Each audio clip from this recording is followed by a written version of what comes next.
First thing that we want to talk about when you're listening to your current customers is the risks. What if they don't listen to current customers and really operationalize goodness in that way?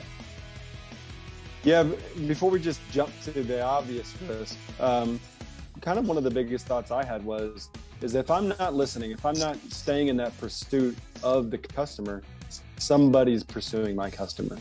And somebody's listening to their complaint. Somebody's listening to it. Or quite frankly, if they're not listening, they're actively telling somebody.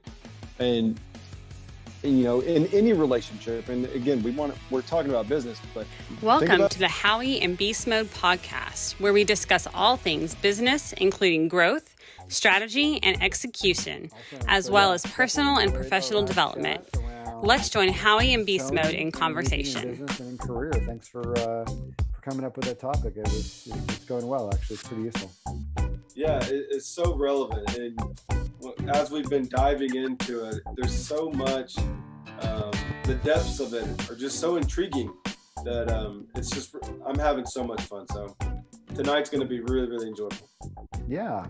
No, it's really important and it's really relevant, and people are under a lot of pressure as they're waiting for those results. And so I think we can give them some relief and some hope around that. And then hopefully some practical tactics as well. So yeah, why don't you just kind of introduce the next phase sort of that people would go through in the sowing and reaping. Yeah, so last episode we talked about sowing into the dark, putting the seed into the ground. And so now it's what happens. And so when you think about it logically, there's that process of the seeds in the ground. And so what we're going to be covering tonight is that kind of in between phase of seeds in the ground to harvest time. And so sometimes depending upon the type of seed, you get a real quick sprout where, I can see something's there. And then sometimes you have a long life cycle where I see something growing. You got corn, you got a big stalk that's 6-7 feet tall, but it's not ready. And so what happens in that time frame? And there's so many things that you can do. And there's a lot of things that we do that we need to stop doing. And so what's first on that you want to cover? Yeah, that's great. Yeah. I think, I'm in the world of sales management. And so I talk to my team a lot about this part of the sales cycle. And we actually have a phrase that we use called managing the middle. And we have a lot of sales opportunities that don't make it to the end, and they don't become, a win for us. And they don't become a win for the customer because something happens.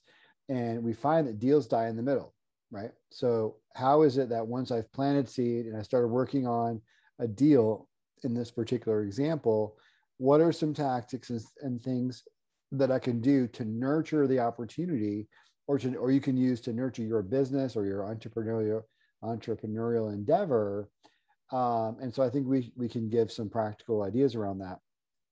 One of the things that you can do in your business, once you've planted the seed, you started your business, or if you're in sales and you have an opportunity or whatever your endeavor is, you need to get people on board.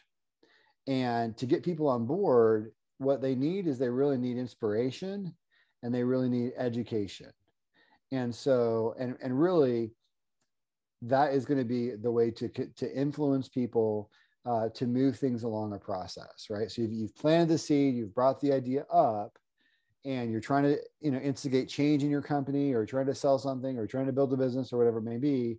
That middle period of time, one of the things that really helps is providing education. So you educate people that are on your team, you collaborate, you listen. We talk about feedback a lot. You take inputs from them, and then you turn those inputs into actions.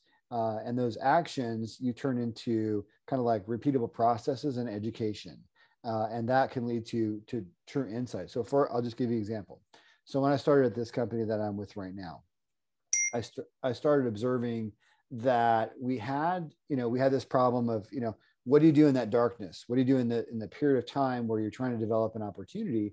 And we decided that, the executives had to sign off on the purchase of our software, but sometimes the executives weren't involved very much day to day in the decision process and in the evaluation process. So this managing the middle process, we said, what if we provided some executive education that would inspire and inform those executives that are related to this selling opportunity, but they're a little bit above where they're not very involved because they're, it's not their job to be in the weeds. But what if we geared some education to that audience to pull them back down into the process in that middle of the opportunity? And so we just finished that. And what we did was we took a lot of we talk about feedback. We took a lot of the feedback from other opportunities. We went back 2 years. We looked at a lot of sales data, wins and losses, anybody who talked to us. And we pulled out of that things that were insights, like the customers they're trying to accomplish this, or one of their pain points was this. We added all those up. We came up with 28, 29, I think it's like 28 key issues or key pain points from our own sales data. And we turned that into an insights presentation. And we actually delivered the first one of those today. And we got some great feedback from this prospect.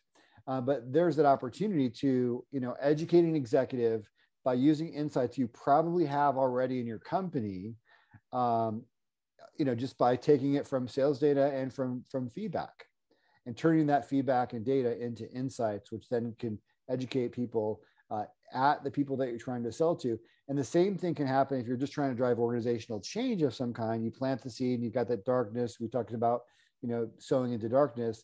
But education can really help you get to the next step, because if you're not having consensus about the need for the change, or you're not having agreement about your solution, sometimes there is the time aspect, there is just the patience aspect, but also the education can help in that case as well. So that's what I would recommend, is you look around, look at the data that you've got, seek feedback, pull in data as much as you can, turn that into education to help make the case for the thing that you're talking about, whether it be a sales situation, business development situation, or internal change that you're trying to drive.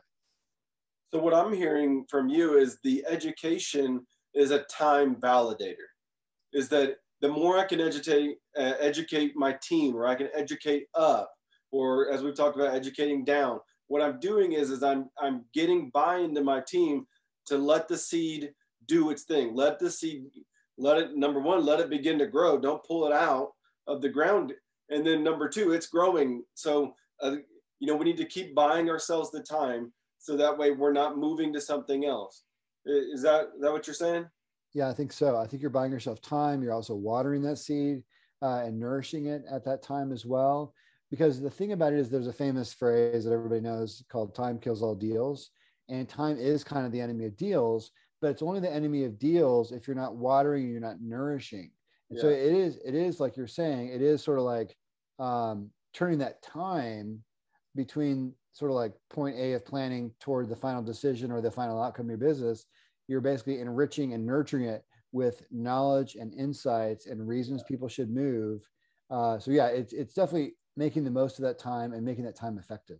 Would you say that you're even almost like developing hope, or even I wouldn't say vision casting. We've used the term before, where we're putting forethought out there, and we're really saying, okay, guys, so this education, whatever we're doing, it's going to take 5 weeks, so we got to give it that time. So putting that hope of success, dangling it, creating that buy-in, so that, again, it gives us the time for perseverance. It gives us the time to cultivate, which is actually going to lead into my step. But is that what you're getting at? Yeah, I think it does. I think it really does cast the vision, like you said. I think it casts the vision, absolutely. And it reminds people of why you engaged in that in the first place as well. It's like, I'm going back to the original pain points, the original discussion points, the original discovery points, that led to us trying this endeavor out together, whether you're trying to sell to someone, or you're trying to address something or fix something in the business, or grow a business, or launch a new business, whatever it may be. Having that education and that insight definitely does give you the hope. It definitely does give you that vision casting, like you're mentioning. And we have to have vision, because we won't continue without that vision and without that hope. And so for me, I think part of what I want to talk about is, you did more of like the management side of this in the time of the seeds growing. I can tell something's happening. What about when I'm on the opposite end? Maybe I've made a decision. I'm going to start calling 50 doing 50 cold calls a day. And, yesterday was day one, and so I can't go yesterday, day one, 50 calls. No, wasn't successful. I can't, just pull that seed out of the ground. And so I got to keep going. And then I realized, okay, I've set a couple appointments. And so I've got a couple appointments for a week or 2 weeks out. Now what I'm seeing is, okay, now I'm starting to see a little bit of a seedling growing. And now, okay, I've had my first phone calls. And now I've got presentations set up, follow-ups. Maybe I've got some in-person follow-ups. Now, so you can see what's happening is that seed is growing, that individual plant is sprouting, but the fruit hasn't come yet. And so this is what we're talking about is there's that matriculation time of something is growing, something is cultivating. But again, I'm not just sitting on the one seed. I'm not just putting one seed and just standing there waiting for my benefit to come back at me. And so it's just the continued process of that day in and day out. Now, you had a couple examples about guarding what we've done. Also continuing to water, which is again, continued your cold calling or continue. I know last time we had a couple examples of listening and learning, dedicating that time, 5 minutes of learning, 5 minutes of listening or whatever that is. And so what's your thoughts on that? Yeah, I think all of those are really great points for sure. I think, you're watering with insights, you're watering with education, you're watering with hope, like you said, you're watering with vision during that middle time. Yeah. Things are starting to sprout. You're starting to see some signs that things are, at least have potential, I would say. Yeah. I think some of the endeavors that you and I both are working on are at that stage right now. Yeah. So I think we can see that a little, we can sense that a little bit. Yeah.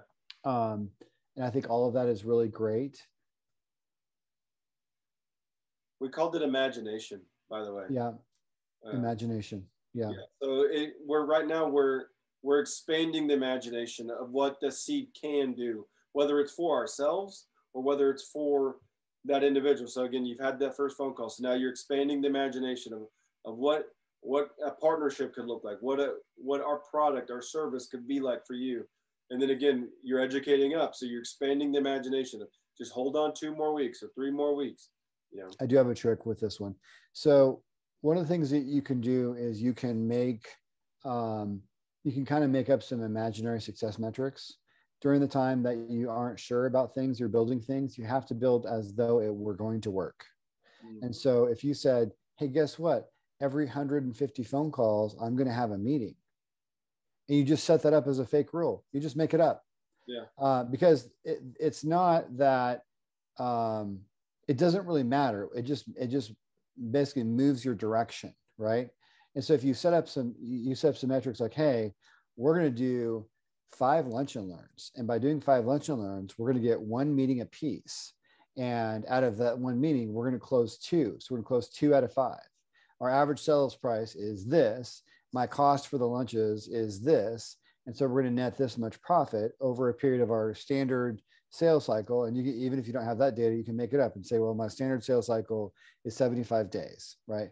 So you basically make up some metrics. So I would encourage people, because think about it as if you use some basic ideas of some success metrics, and then you drive your activity toward those basic guesses, those basic ideas of your success metrics. My guess is that you'll be in the ballpark, even with your judgment. In the future, if you do a good job of tracking your efforts, then you'll be able to correlate closer to what your actual success metrics are, such as every 150 phone calls, I get a meeting. And that's a great metric to have. But in the beginning, you don't have that, right? And so all you have is, you've planted the seed and you've decided to start some efforts, and you need to be able to nourish that with, like you said, with vision and with hope and with practicality. And so I encourage people to make up some, essentially some fake metrics and drive toward your fake metrics. What else do you have? And the thing about it is I've actually heard about this. This is kind of like the bones of an idea I got from somebody else, and I can't remember who. Might have been from Chris Walker, related to some marketing activities. It sounds like something that he would say. But you literally make up some metrics, and then you drive towards what you don't know, but what you're making a good guess at. because it drives the right behavior. We know that some outbound calls is going to help us, right? Or we know that knocking on doors to generate a lawn business is going to be a certain amount. You may have to knock on 200 to get one, customer, but it's not, it's not infinite, right? It's not infinite failure. There are some success metrics to that. So make them up in the beginning and focus on the execution and on the faithfulness, and hit your fake metrics. Make sure you hit your own little goal, your own little fake metrics. And then over time, you'll have real data to deploy, but this will get you going and keep you going. Yeah, I love it. Even like you said, if you have those just personal KPIs, something that'll kind of stir that personal hope, personal imagination to the next step. What about, would you say, about like pruning? So sometimes, you have a longer process, you're waiting for it to grow. So you're pruning some things. So maybe if you're in software development, some of that's just the feedback loop. And so you're developing a product, you're developing something, and you're pausing and you're getting feedback. You're pausing and you're adjusting. You're pausing, you're going up, something like that. And so to me, that comes in the process of pruning. So I'm still waiting for the fruit, but coming in, I'm guarding what's there. Yeah, pruning and weeding kind of situation. If you use the, that sowing and reaping farming kind of metaphor we've been using, there are things that are going to get in your way. And so pruning away things from your time and from your schedule and from your calendar that are not related to your core initiative is really, really big, because if you don't put your core initiative first and give it a certain amount of time and a certain amount of focus, it's not going to go anywhere. So you're going to have to do some pruning, some weeding, those kinds of things. And some of the weeding is probably your own attitude and some of your own negativity sometimes, and recognizing that and calling that out and calling yourself to hope, calling yourself to perseverance, calling yourself out a little bit.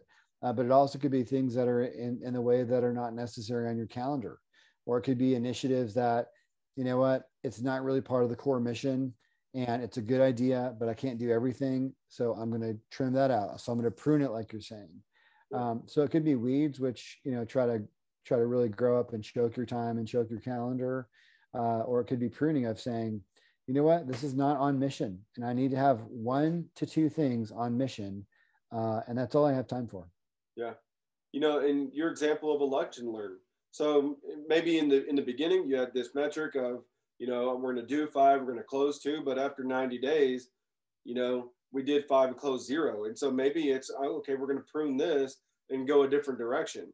And so we're still going this way. We're still waiting for the seed to do its thing and allow the harvest to come. But it gives us and even in my mind, it gives me something to do, to where, because sometimes pruning just buys me the perseverance of, I want to do something. I want to reach in there and take it, that little bitty, apple that's on there. Well, it's like, can I just wait for it? And so the pruning allows me to do something, but yet still wait. It allows the next day to come. That's good. Yeah. No, I think that's really valid for sure.